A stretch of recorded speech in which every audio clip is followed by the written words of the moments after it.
from these policies, I don't think that the central government want to raise the debt level to a much higher level because it is still controllable.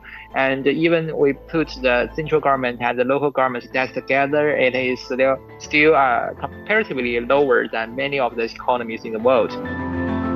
Infrastructure investments, educational investments, and I think this has been a very beneficial thing. So I think basically the nation as a whole has to pay for that. How we can maximize the investment, how we can use the stimulus package. Number one, to maintain the economy stability, the economic growth momentum. But number two, the quality of growth, the quality of the people's life. The Chat Lounge. Chat Lounge. Chat Lounge. The Chat Lounge unpacks views and opinions on hot issues in a more casual way. Welcome to the Chat Lounge. I'm Yawen.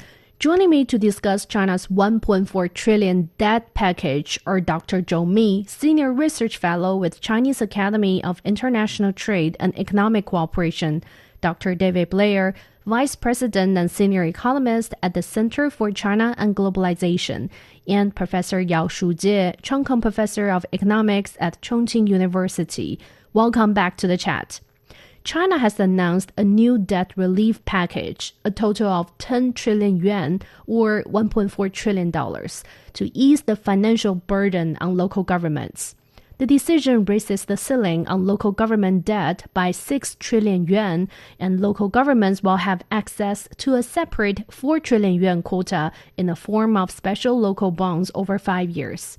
So Dr. Zhou, let me come to you first.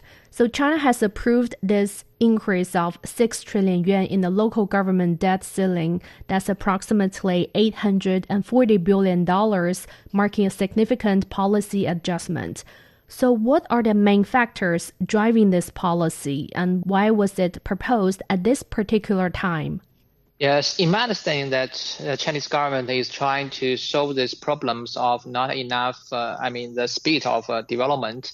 So in the past several years, the Chinese government is a little bit more stable or precautious on these policies. So we are seeing that the United States has put a lot of policies to support the enterprises and recovery of the economy, while some other countries also did the same thing. Well, for China, I think that most of this time we are keep a roughly neutral position in the fiscal policies, and that is also not so helpful or encouraging the enterprises to have a better performance. So after last month, we see that some of the policies coming from the NDRC, also something to do with real estate. It is a very important continuous package of other policies, including the fiscal policies.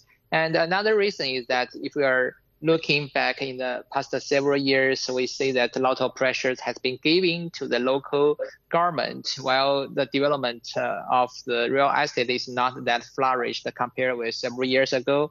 And also because of the COVID, that the local government has paid a lot of money to deal with this problem. So they have some kind of issues about the debt. How can we exchange the space for development and create a better one? I think that is the reason why we want to give some release to the local government to have a better space to development and have a better position to do more to encourage the development of the economy. Dr. Blair, the 6 trillion yuan increase in the debt limit will be spread over 3 years, with 2 trillion yuan allocated each year from 2024 to 2026. To help local governments replace various hidden debts. Why was this annual distribution chosen, and what are the policy considerations behind this approach? Well, part of it may be just the typical government budgeting system. Well, I know the U.S. government more fully, but I think it works the same in the Chinese government, that any government agency needs to spend the money that it receives within the fiscal year that it receives it. So it makes more sense to spread it out over several years. There are several sort of deeper issues, though. I think one is an issue that's called moral hazard, that you want to provide insurance for somebody or sort of backup for a budget, but you also want to be sure that the money is spent wisely, and you want to be sure that it doesn't encourage sort of irresponsible spending. So I think some prevention of moral hazard is probably going on. But I also think that I'm not saying that the local governments have necessarily been irresponsible in the past. I think they have a lot of responsibilities. They've created a lot of great infrastructure around the country. Some of that infrastructure does not pay off monetarily.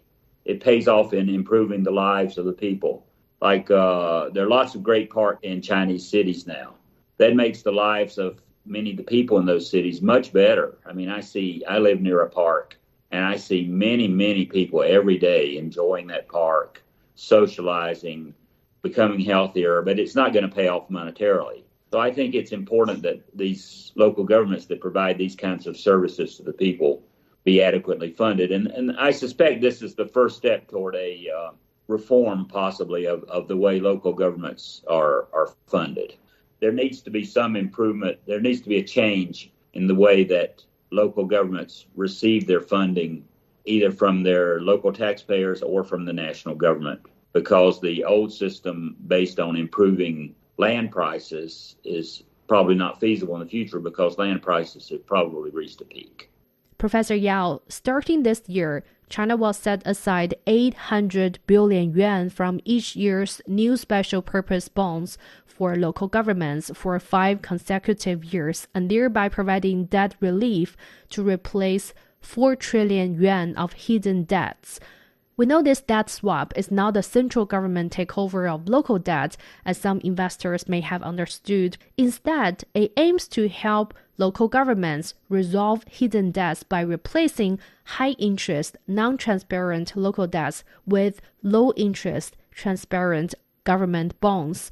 So could you firstly explain to us what is the hidden debt, how is it generated, and what role does it play in local government finances? The hidden debt is a difficult issue. It is not through the normal debt like government bond or also bank borrowing. It's actually the opposite borrowing by the local government informal credit system, such as the land leasing and other things, which cannot be openly accountable to the local government, but the local government have to bear the burden of paying relatively high interest rate, which is a significant burden for the local government. I think the issue of by raising the local bond limit, and also by replacing the so-called informal debt, there are 2 purposes. One is to make sure that the so-called informal debt is becoming formal through this replacement. And secondly, the cost of this formal or informal credit or debt, they have to be accountable to the local government, so we know how much burden by each of the local government in the debt piles. And by doing so, I think, first of all, it would restrict the informal debt to be expanded, and I think gradually the informal debt will be totally eliminated. So the local government will be able to have these kinds of formal debts and paying relatively stable interest rate for their borrowing. Now, this is a very fundamental physical reform for the local government. It will make sure that the local government will have less barrier for future investment, and make sure that each of the localities they will be responsible for their actions, not only to stimulate the local economy expansion, but also to control the risk of local debt. After so many years, the formal informal debt is accumulating to the point that even the local government, the central government, they are not 100% sure how much debt the government want. The investors, whether domestic investor, public investor, or private investor, they have a black box for the local government, whether they are able to sustain their financial stability. And this is very unhelpful for the current financial system at local level. So that by the swap of these kinds of informal debt, I think it will give a very strong signal that local as well as foreign investors, they will give more trust in the Chinese local government financial system. And the trust in the local government is very important for both domestic and foreign investors. So this government and local economy perform.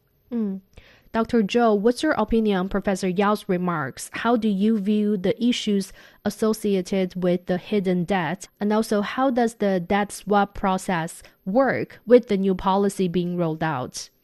So according to this question, I think that it is very important for us to understand that the local government is not so strong in the ability to have more income except for some of the taxes.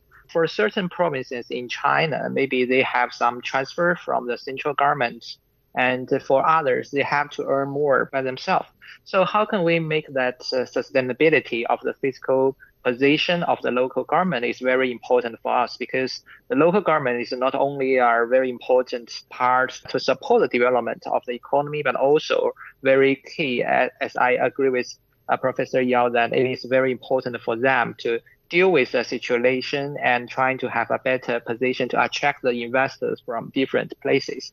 So how can we do a better way not to increase the total debt of the local government, while at the same time just trying to give it a more transparent way and responsible way to deal with the problem? As we all know, that the debt is a kind of a swamp from nowadays and the future. If we are able to have a better position in the future, we may have to borrow some money from the income of the future. So from these policies, I don't think that the central government want to raise the debt level to a much higher level, because as Mr. has mentioned, it is still controllable. And even we put the central government and the local government's debt together, it is still comparatively lower than many of the economies in the world.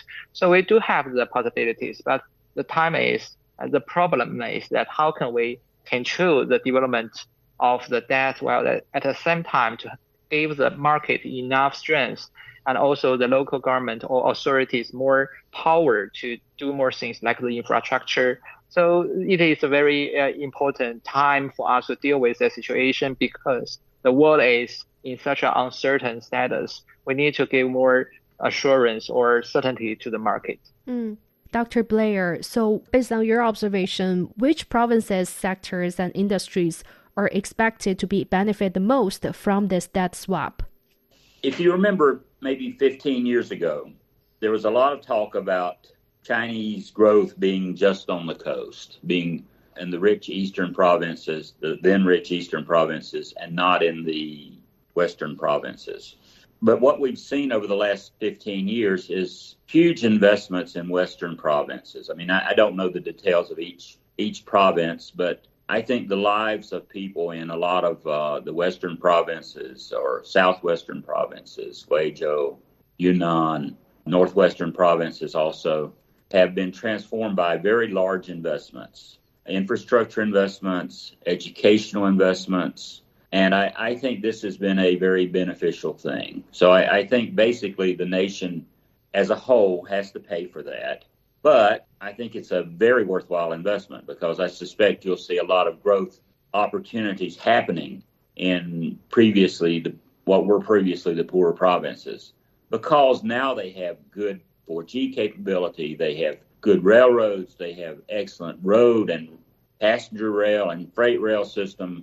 So now they're able to compete in the national economy, but also in the international economy. So I think this looks like a debt, but it's also a good investment. So I think one of the growth opportunities for China in the future is building up formerly poor areas in the West and also rural areas, which now also gives a lot of people opportunities. No, there's nothing wrong with debt if it's used wisely to create income-enhancing opportunities for the future. So that's my view of what's happened, what's created this debt. Most of this is governmental debt at one level or the other, but it's debt to other government agencies mostly. So it should be relatively straightforward to figure out how to reconcile the returns from that debt. The Chat Lounge. The Chat Lounge unpacks views and opinions on hot issues in a more casual way.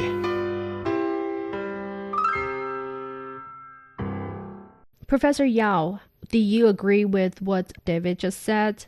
In your view, which industries or sectors are expected to benefit the most from this new policy?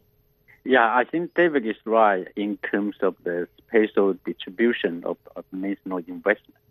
I want to add to his point is about the industrial sector. I think industrially, the Chinese domestic economy is under very rapid transformation in terms of gearing from the middle, low-level manufacturing services to high, medium-level, industry and services. So you can see this kind of trajectory that the industrial transformation is changing from a relatively lower level to a relatively higher level. Higher level means that the emerging industries such as new energy vehicles, modern materials, and also better infrastructure, high-end manufacturing, and also the future industries such as the hydrogen, high-speed computation, and so on and so forth. So I think these new industries, they will benefit most because they will lay a better foundation for future economic growth and employment.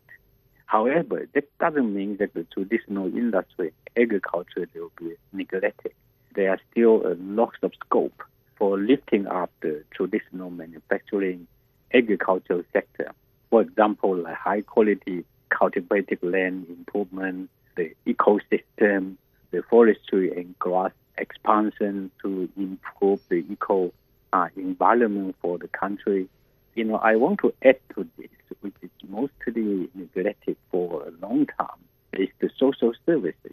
Although China has invested heavily, not only the central government, but the local government as an individual family in terms of education and medical care, China still suffers quite significantly in this particular area. For example, people still complain when they get sick, they go to the hospital, there is a lot of queuing, and also the quality of services far from ideal from major metropolitan cities to the township and the village level.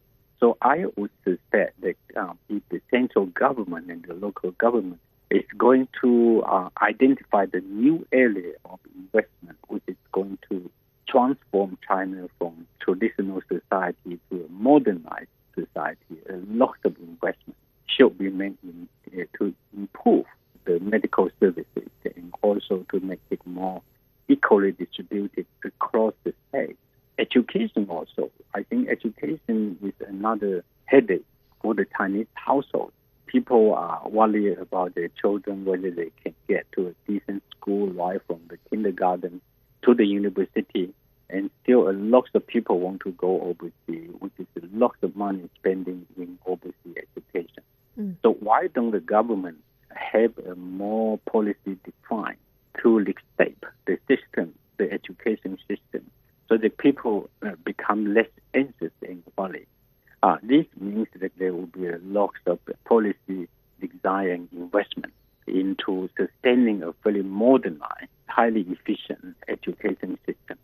So I hope the 6 trillion or the 10 trillion or even 12 trillion, debt, government new debt should be used more effectively to address the newly emerging industry, the future industry, the agricultural sector, the eco sector, and also the health services, the education system, so that the people, they can benefit far more from the investment. The quality of people's livelihood should be significantly improved so that it will give a better foundation for future ecosystem, material system, and also spiritual demand for the people, which is exactly what the central government and the party look for. Yeah. Dr. Zhou, as soon as the new policy was announced, some were comparing the difference between this one and the 4 trillion yuan stimulus plan introduced after the 2008 financial crisis, but we know they're different. So could you elaborate more on what are the fundamental differences between these two? Actually, if we are going to compare these two policies, it's definitely very different. So first of all, that we know that the background is different. During that time, the global financial crisis is just about to happen, and there are a lot of pressures internationally. There are a lot of very big problems due to the crisis of the United States and also the crisis of euros. We know that we are not facing such a good position for the global demand as a whole. Well, for this time, it is a little bit more stable. I would not say it's a very good time, but when we're looking at the economy of the world, most of these countries and economies are going up this year, especially. So the demand are not shrinking. They are still expanding. Well, the second difference is about the policies. That is different about the input to the society. Like for the year of 2008, the government are putting a lot of money to this economy of China and trying to put more investment in the infrastructure, especially or new strategic infrastructure or development of those sectors. So they want to create a better environment for the better development for not only for those traditional sectors, but for some new one. Well, this time they are just giving the financial support to the local government. It hasn't, decided which areas you need to do, and it's just a swamp in the financial areas to give the money to the local government for them to make a decision on which direction, and very clear signals are not so clear compared with the year of 2008. And the third, I would think that is also different about the interest, in the both sides. Like for 2008, we know that the interests are not so attractive compared with right now. So the reason why we are seeing the policies of swap here, because I think that China's our interest rate, the base interest rate is pretty low. So if we are able to swap the existing debt with a new one, and definitely we will reduce a lot of cost on the interest that we have to pay for the debt, and that is also a very huge burden if we have a very big or large number of the debt, of the stock debt. So these are several differences, but I still have to say that if we are looking at the amount of the fiscal policies, they are really different. And after several years, the package is much bigger than the maybe 18 or 16 years ago. So we can see that it is more balanced. It is more diversified about the ways of using those policies and trying to have a better support for a better recovery and a more balanced recovery of Chinese economy.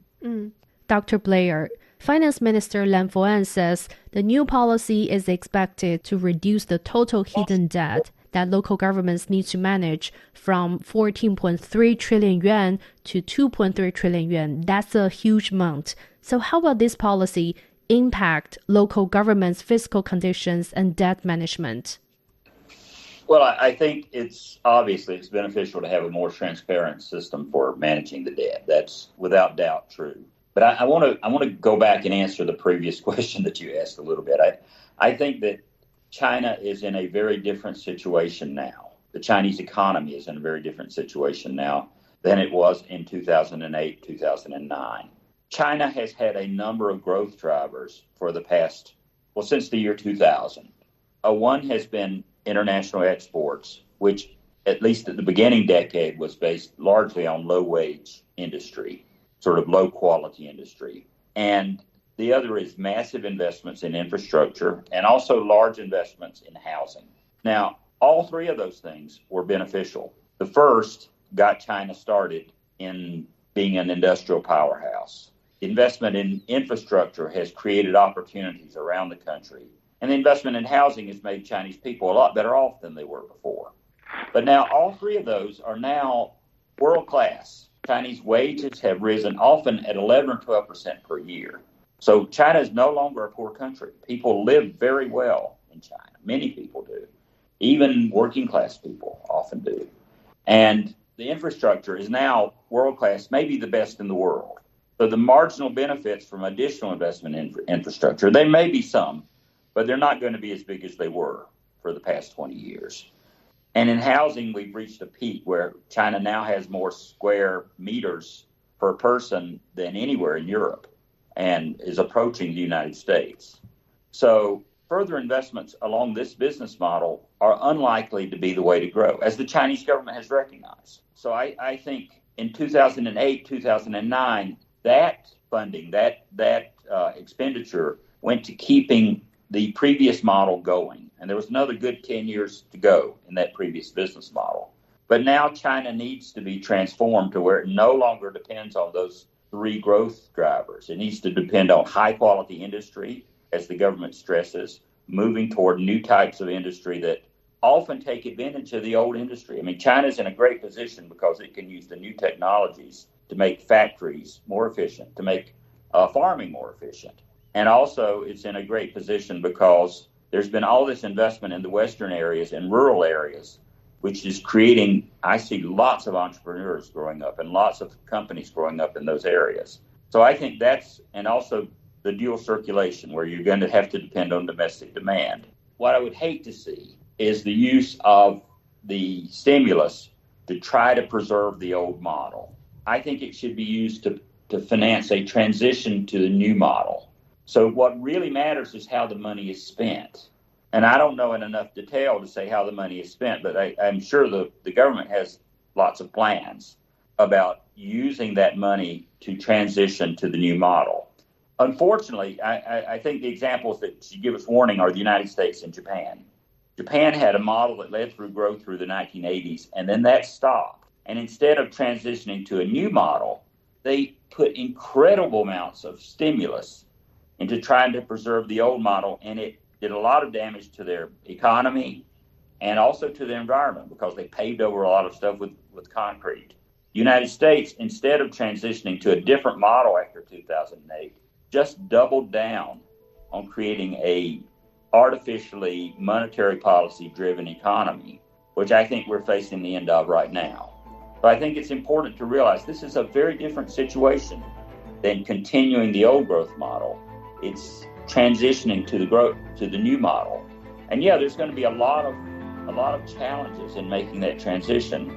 But I think it's important to clearly keep in mind exactly where we are and what needs to be done in terms of transitioning, not continuing. This is Chat Lounge. After a short break, we will discuss what the long-term implications are for China's fiscal health and economic growth. Stay with us.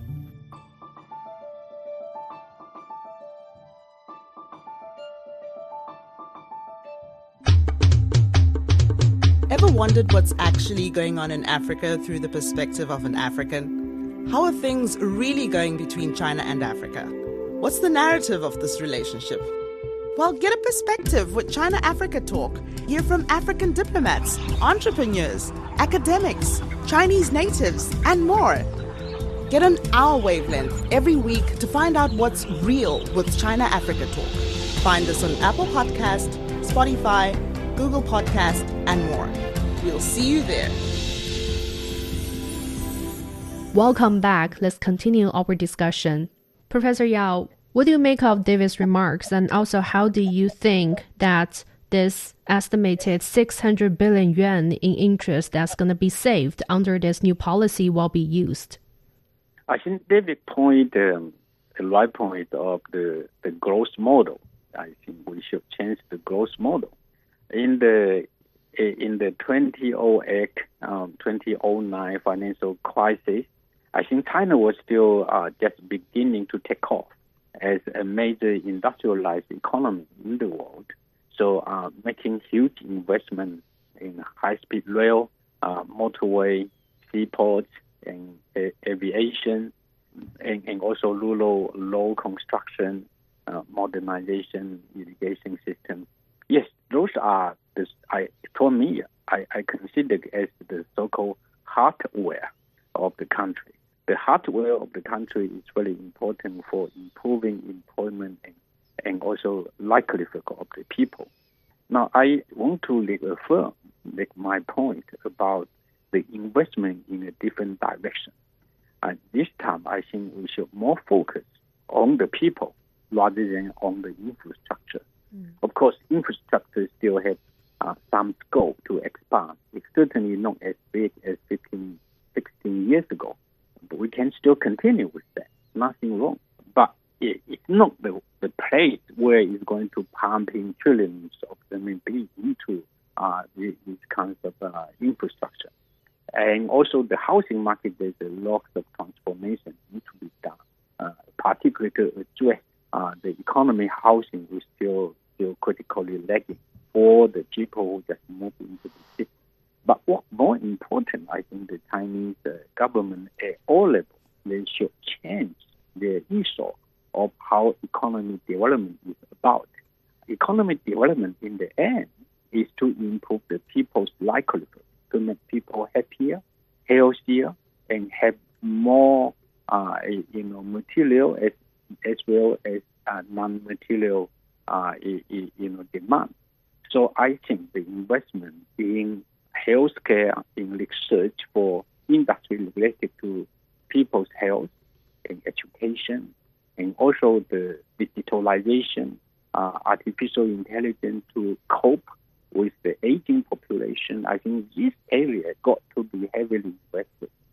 Otherwise, China cannot move from the so-called middle high-income economy into a high-income economy and the so-called developed economy as in the member state of the OECD, comparing with the European and the Americans.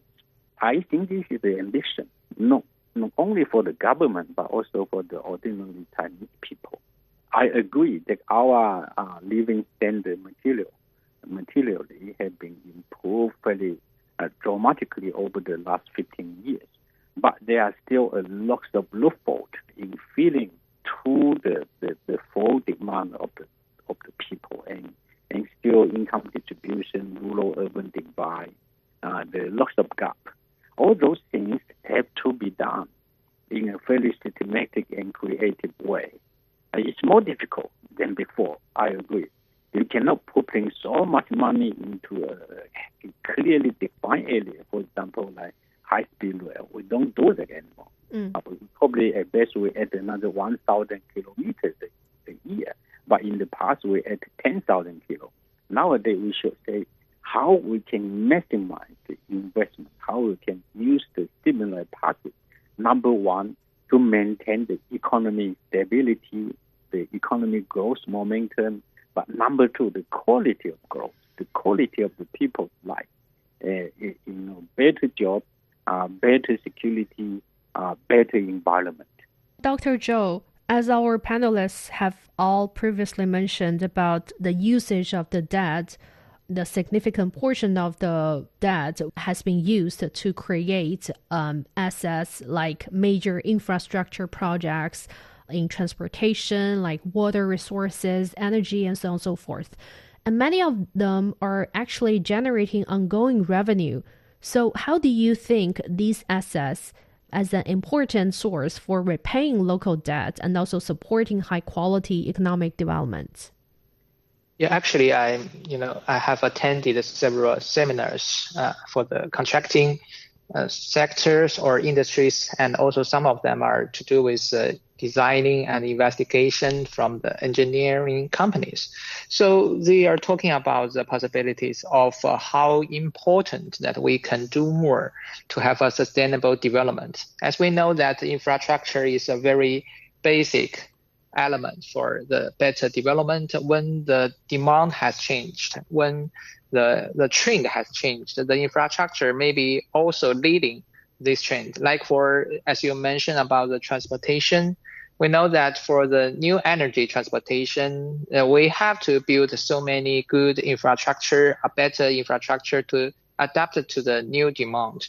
So in my understanding that all these kind of practices or solutions are very important, the conditions for a better development. And that is also one of the most important differences between China and other countries, because we have very good conditions for the development of new energy vehicles, and that is also helpful for the car makers to design a better thing for this.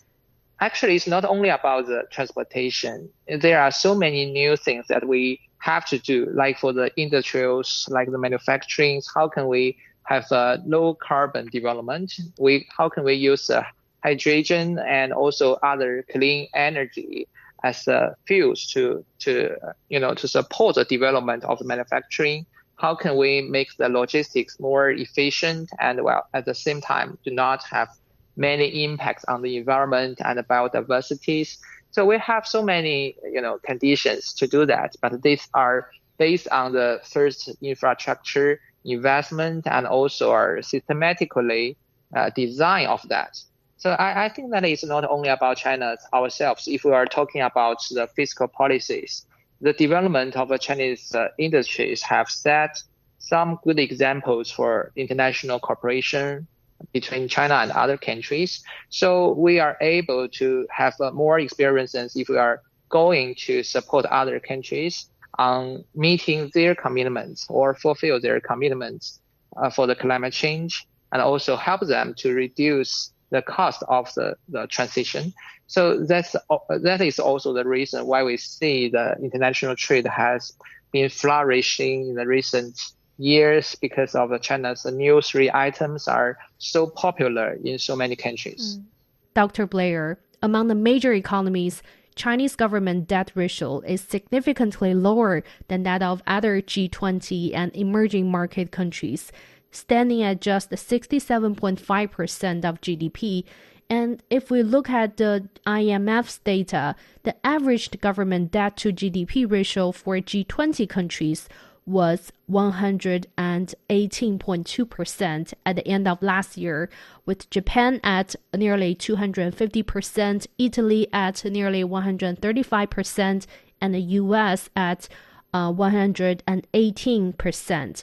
Given the current global economic situation, what advantages does China's lower debt ratio provide for its fiscal policy? Well, obviously, China has a lot of financial room to issue bonds, either bonds domestically or bonds internationally, which I think would be very well received in the market, is my guess. But I think China needs to be wary not to follow the Japanese path, because Japan, when it first started in about 1990, had very low levels of debt and now has extremely high levels of debt. And that would be okay if they used the money to create wealth. But basically, they just saw it as fiscal stimulus, and it never really transformed the economy of Japan. So I think that's not a good path to follow. The real question is, what's the debt spent on? I think, first of all, in financing infrastructure and financing lifestyle improvements, in no place in the world do those kind of investments finance themselves directly. They have very large benefits for society. Some of them return no monetary reform returns, like I mentioned, parks, but have great benefits for society. And some of them have some monetary reform returns, like infrastructure, but they have a lot of spillover benefits for society that cannot be captured as part of the ticket price.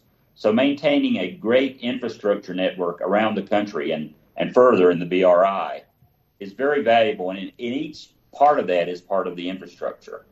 But now, in terms of the finance, the question is what you spend the money on.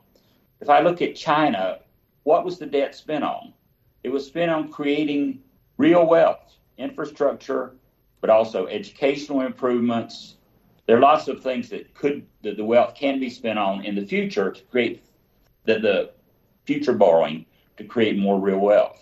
But I'm not a fan of John Maynard Keynes saying, Keynes said, if you have to, it'd be good if you could use government spending for something productive. But if you have to, just have people dig a hole and fill it back in. So it's completely wasted, but at least it gives people money.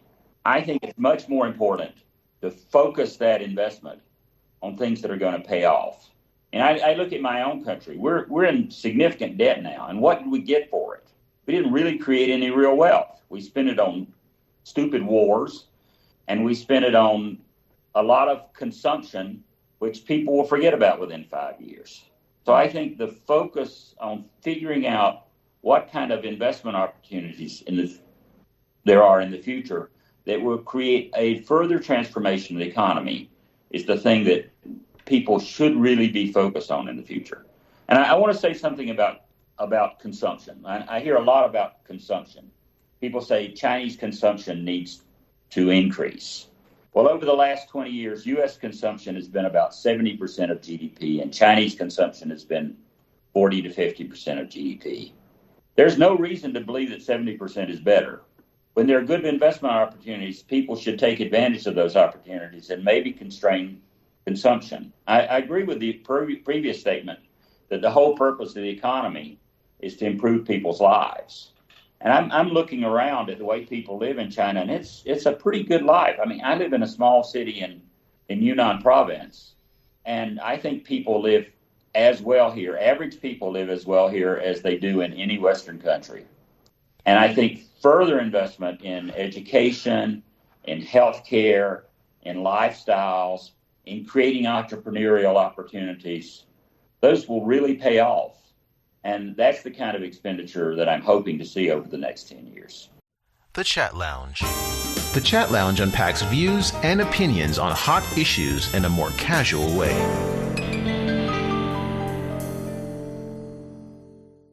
Professor Yao, Finance Minister Lan also mentioned that the central government still has significant borrowing space and plans to strengthen counter-cyclical adjustments.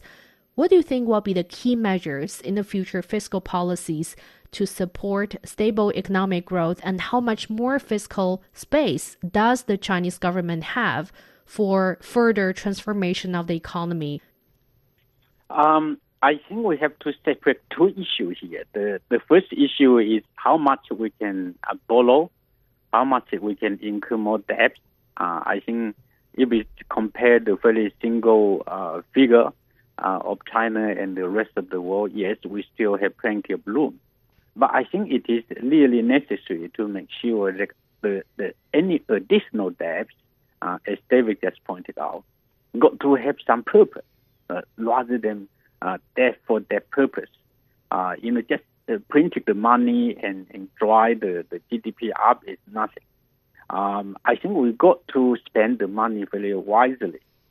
For example, the money have to invest it by creating more production capability, innovation, capability, as well as the quality of the manufacturing, agriculture, and the people's life, the people's education level, the kinds of hardware, software facility for further economy and social development. So in that regard, if the money is spent wisely, if we can identify area that the money can be spent, and that got to have a future, perspective of driving the country forward, yes, we can borrow more.